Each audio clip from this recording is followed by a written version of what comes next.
Unlock your eBay entrepreneur.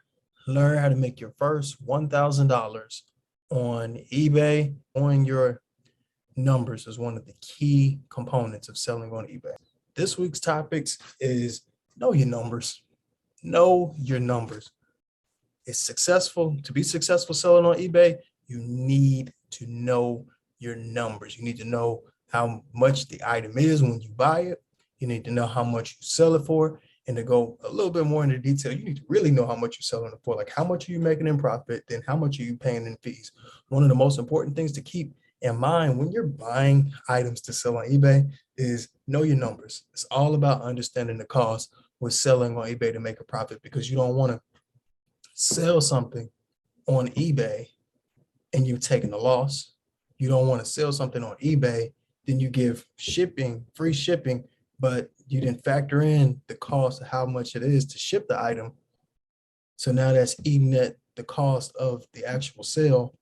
So to go a little bit more into detail, if you're interested in making extra money selling on eBay, it's important to know your numbers. That means understanding how much you should pay for the item when buying it to sell it to make a profit. Before making a purchase, research the item, the average selling price on eBay, and then factor in the cost of shipping and any associated fees. Meaning, if you buy an item, go onto eBay, look for what similar items in a similar condition has sold for.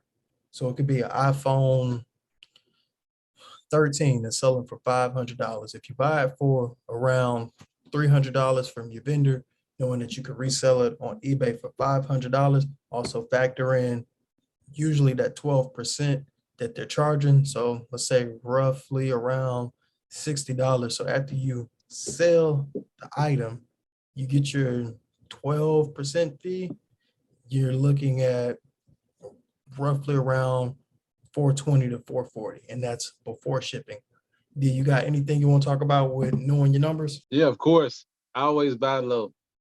That's my favorite, right? My strategy is I want to be able to find an item so cheap that I can afford to give it away.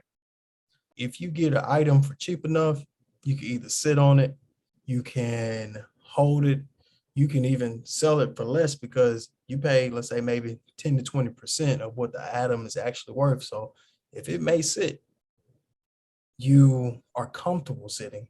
However, if you overpay for an item, you at least want to get your money back.